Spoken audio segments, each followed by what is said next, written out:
వీడికి ఆ ఇంటికి ఏ సంబంధం లేదు.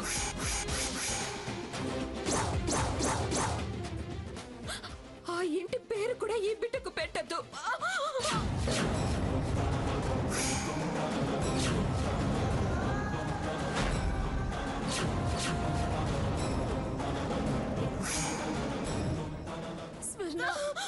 ఎందుకే అంత ఆవేశపడతావు?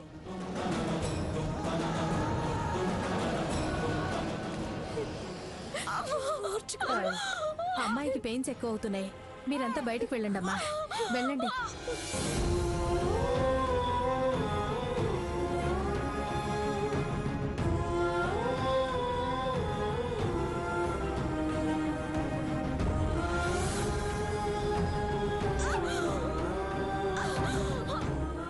వెళ్ళండమ్మా. సిస్టర్, త్వరగా రెడీ చేయి. ఓకే.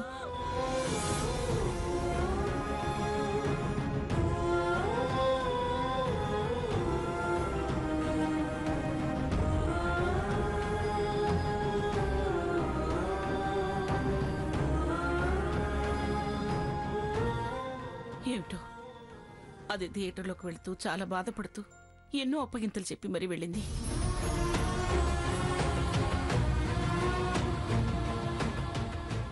నాకెందుకు భయంగా ఉందండి. స్వర్ణ వీడి మీద కోపంగా ఉంది, అందుకే అలా అంది. నువ్వే భయపడితే ఇక్కడ ఎవరు ధైర్యంగా ఉండగలుగుతారు మంగా? తాతయ్య, స్వర్ణకేం కాదుగా? స్వర్ణకేం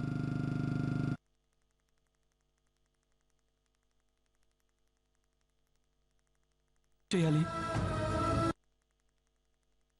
వెళ్ళరా, వెళ్ళి ఆ హారతి కాళ్ళు పట్టుకో, అప్పుడు నమ్ముతుంది. అమ్మమ్మ గారు, లేకపోతే ఏమిటే? ఇప్పుడు నన్ను స్వర్ణ నమ్మలేదు అని ఏడుస్తాడు. అది బావా బావా అని వెంపర్లాడినప్పుడు చీ పోవే అని చేదరించుకున్నాడు.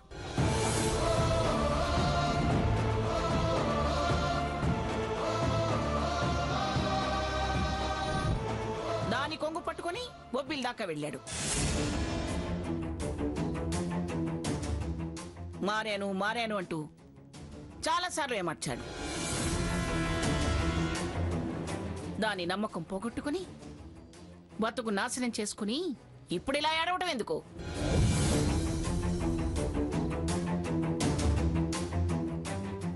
వీడు చేసిన మొదలష్ట పనుల వల్ల దానికే కాదు నాకు ఒక దశలో నమ్మకం పోయింది.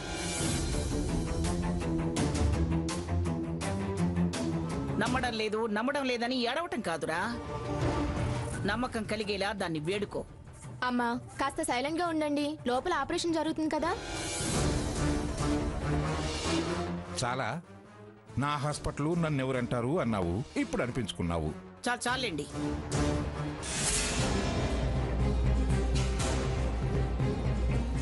డాక్టర్, ఆపరేషన్ పూర్తయిందా?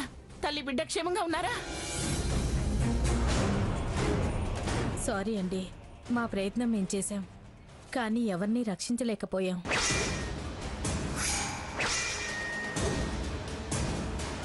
తల్లి బిడ్డ ఇద్దరూ ఇక లేరు.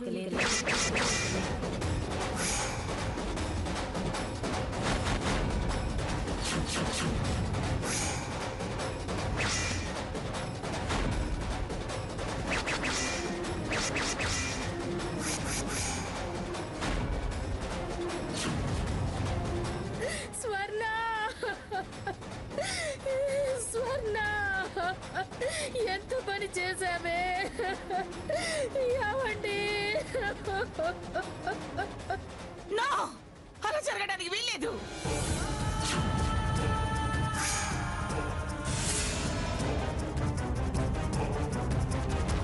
నా వంశంకులు రాలిపోవడానికి వీల్లేదు.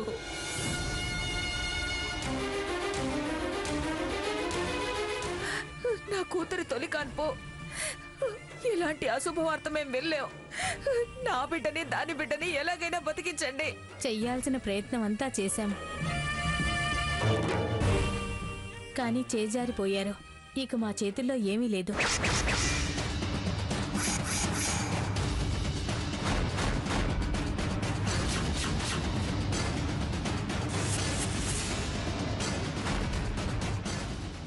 కావాలంటే నా ప్రాణాలు నా స్వర్ణకు పోసి బతికించండి.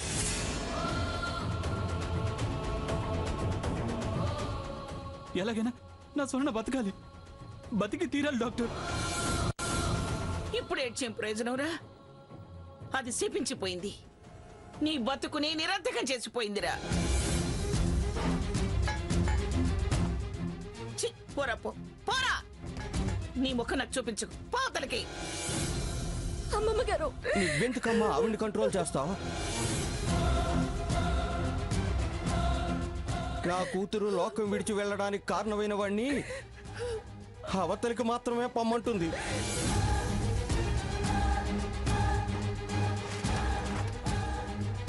అనని, మనకి సంబంధించిన విషయం కాదు అనని. మామయ్య గారు, నిజంగా నేను ఏ పాపం ఎరుగను మామయ్య గారు. డాక్టర్, ఏమైంది? స్వర్ణ గారు బెడ్ క్లీన్ చేస్తుంటే ఈ లెటర్ దొరికింది. ఏదమ్మాయి ఇలా ఇవ్వు.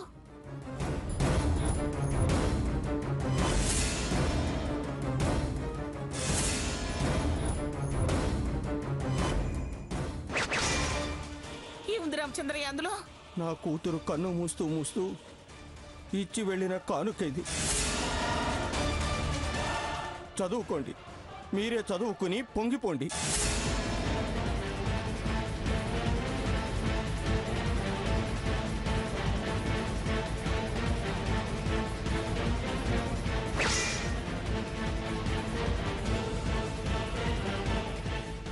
నేను గాని నా బిడ్డ గాని మరణిస్తే మా చావుకి కారణం సాకేత్.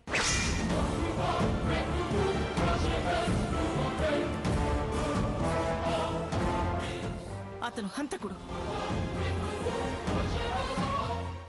నన్ను వేధించాడు, బాధించాడు. ఇట్లు స్వర్ణ.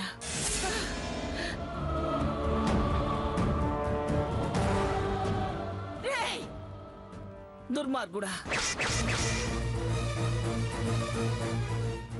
చూడ్రా చూడ్రా, నీ భార్యకి నీ మీద ఎంత గొప్ప అభిప్రాయం ఉందో చూడ్రా. అది చివరి క్షణంలో కూడా నిన్ను మన్నించలేదురా. నువ్వు హంతకుడివేరా, హంతకుడివేరా. వాళ్ళ చావుకి నువ్వే కారణం అంది.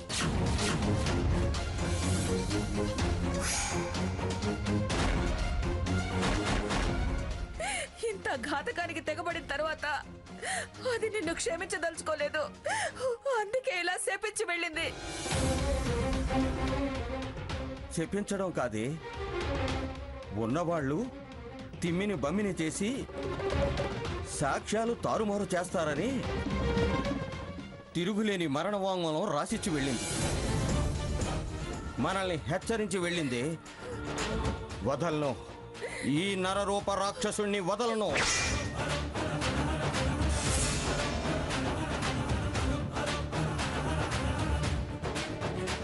ఉరికమ్మం ఎక్కించి తీరతాని హంతకుణ్ణి.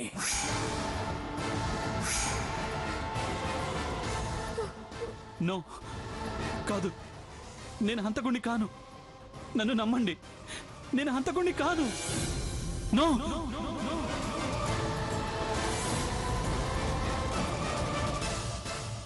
రే సాకే, రే ఏమైందిరా? ఎందుకలా అరిచావు? స్వర్ణకేం కాలేదుగా? ఏంట్రా, కలేవన కన్నావా? రే, తనకు ఆపరేషన్ జరుగుతుంది. ఇంతవరకు ఎవరు బయటికి రాలేదుగా? తనకేం కాదుగా అన్నయ్య? రే, నీ బాధ నాకు అర్థమైందిరా. తను నిన్ను శాశ్వతంగా దూరం చేసుకోదురా. మిమ్మల్ని కలపడానికి మీ మధ్యకి బిడ్డ రాబోతున్నాడు. వాడే మిమ్మల్ని కలుపుతాడు. చెడుగా ఆలోచించి ఉలికి పడకు. ఉలికిపాటు పిరికివాణ్ణి చేస్తుంది. పిరికితనం ఆలోచనల్ని చంపేస్తుందిరా. నీ మార్పుకి ఫలితం లేకపోతే మార్పు అనేదే జరుగుండదు. బాధపడ్డం కాదురా, తను కోలుకున్నాక నీ గుండె బరువు తగ్గించుకో. తప్పకుండా మన్నిస్తుంది. ఈగోలు వదిలే. ఈక్వల్గా ఫీల్ అయితే ప్రాబ్లం సాల్వ్ అవుతుంది.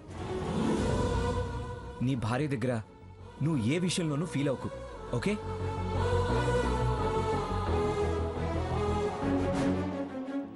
కంగ్రాట్స్ అండి, మగపిల్లాడు పుట్టాడు.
చూసావా మంగ, నేను చెప్పాను కదా ఏమీ కాదని.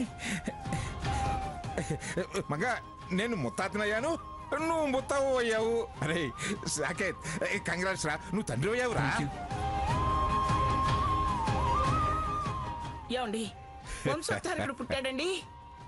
ఏ అమ్మాయి ఇలారా, రామ్మా. ఇదిగో ఇది తీసుకో, శుభవార్త చెప్పావుగా, తీసుకో.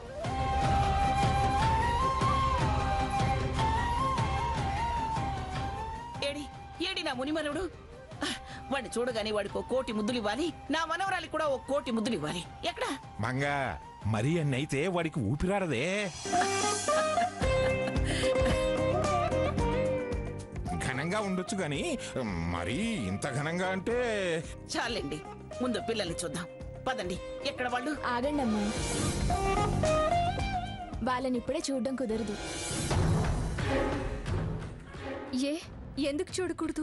ఆపరేషన్ చేసి బిడ్డను తీశారు, కానీ పిల్లాడి ఆరోగ్యం నిలకడగా లేదు. ఐసీయూలో ఇంకుబేటర్లో పెట్టారు. స్వర్ణగారి పరిస్థితి బాగోలేదు, తనను కూడా ఐసీయూలో ఉంచారు. ఏదైనా 24 గంటలు గడిస్తే గానీ కండిషన్ తెలియదు.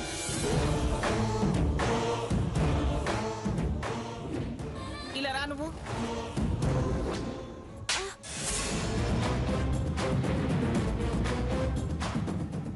ఉంగరం ఇటివో.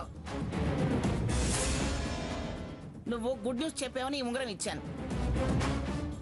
ఇలా అని ముందెందుకు చెప్పలేదు? 24 గంటల తర్వాత అని చెప్పిన పిచ్చి వార్తకి ఇచ్చిన బహుమానం. వెళ్ళా. ఏంటి మంగ ఇది? నేను ఇంతే. లేకపోతే కంగ్రాట్స్ అనగానే మనవడు పుట్టాడనగానే నేనెంత పొంగిపోయానండి. మళ్ళీ 24 గంటలు ఆగాలనేసరికి కుంగిపోయాను. వాళ్ళు ఏం చేస్తారు చెప్పు? పరిస్థితి చెప్పింది, దానికి ఆ అమ్మాయి చంప పగలగొడితే ఎలా?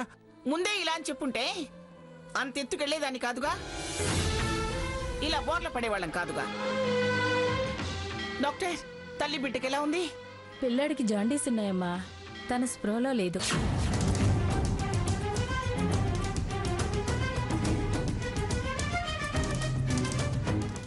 ఆపరేషన్ అయిన తర్వాత సడేషన్ ఇచ్చాం. ఇద్దరి పరిస్థితి కాస్త ఇబ్బందికరంగానే ఉంది. స్పృహ వచ్చాక మేం పిలుస్తాం.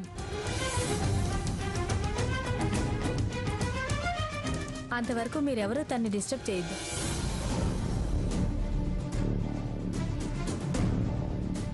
తనెప్పుడు స్పృహలోకి వస్తుందో తెలీదు. మీరంతా ఇక్కడ ఉండకూడదు, ఇంటికి వెళ్ళండి. స్పృహ వచ్చాక నేను మీకు ఫోన్ చేస్తాను. డాక్టర్, మేము ఒకసారి చూసి వెళ్తామండి. కుదరదండి, మేం కండిషన్ చూసి చెప్పేదాకా ఎవరూ చూసే ప్రయత్నం చేయొద్దు. ఇక్కడుంటే మీ ప్రయత్నాలు మీరు చేస్తారు, అది తనకే ప్రమాదం. దయచేసి వెళ్ళండి. ఎవరైనా ఒకళ్ళు అటెండెంట్గా ఉంటే సరిపోతుంది. మీరంతా వెళ్ళండి, నేనుంటాను. ఏంటి, నువ్వుంటావా? నువ్వుంటే నీకు ఇంకో అటెండెంట్ ఉండాలి కదా. అమ్మమ్మ గారు, నేను స్వర్ణ దగ్గర ఉంటాను, మీరందరూ వెళ్ళండి. ఎందుకు? నేనుంటానులే గ్రాని. ఏంటి, నువ్వుంటావా? నువ్విప్పుడు కనబడితే తను కంట్రోల్ తప్పుతుంది. నువ్వు కాస్త స్వర్ణ మనసు కుదిరిపడ్డాక కనపడు. సీత, నువ్వు ఒక పని చేయి, నువ్వు అత్తయ్య గారిని మావయ్య గారిని ఇంటి దగ్గర డ్రాప్ చేసిరా. నువ్వు వచ్చేదాకా ఇక్కడ ఉంటాను. నువ్వు వచ్చాక నేను అమ్మమ్మ గారు, నేను స్వర్ణ దగ్గర ఉంటాను. మీరందరూ వెళ్ళండి. ఎందుకు? నేనుంటానులే గ్రాని. ఏంటి నువ్వుంటావా? నువ్విప్పుడు కనబడితే తను కంట్రోల్ తప్పుతుంది. నువ్వు కాస్త స్వర్ణ మనసు కుదిరిపడ్డాక కనపడు. సీత, నువ్వు ఒక పంచే. నువ్వు అత్తయ్య గారిని మావయ్య గారిని ఇంటి దగ్గర డ్రాప్ చేసిరా. నువ్వు వచ్చేదాకా ఇక్కడ ఉంటాను. నువ్వు వచ్చాక నేను ఇంటికి వెళ్తాను. అలాగే, పదండమ్మా. కాసేపు ఉండి చూసి వెళ్తాం. ఎంతసేపు అని ఉంటారమ్మా? ఇప్పుడు ఇంకా సేపట్లోనూ స్పృహలోకి వచ్చేలా ఉంటే ఎప్పుడు స్పృహలోకి వస్తుందో చెప్పలేమని డాక్టర్ గారు ఎందుకు చెప్తారు? పదండి వెళ్దాం. పదమంగా పద. పదరా. మీరెళ్ళండి, నేను అన్నయ్య ఉంటాం. సాకేత్, వద్దు. నువ్వేమాత్రం ఆరాట పడినా అది స్వర్ణని ప్రమాదంలో పడేస్తుంది. వీళ్ళతో పాటు నువ్వు కూడా వెళ్ళావు. రేయ్, ఇప్పటికైనా కాస్త మాట వినటం నేర్చుకో. రఘు, జాగ్రత్త. నాకేమైంది? నన్ను జాగ్రత్త అంటున్నావు? నువ్వు కాదు, స్వర్ణ జాగ్రత్త అని. ఆ విషయంలో డాక్టర్లు జాగ్రత్తగానే ఉంటారులే. ముందు నువ్వు వెళ్ళు. మగా పద. రామ్మా. పదరా. రా. పద. నేను తెస్తాలే, పద.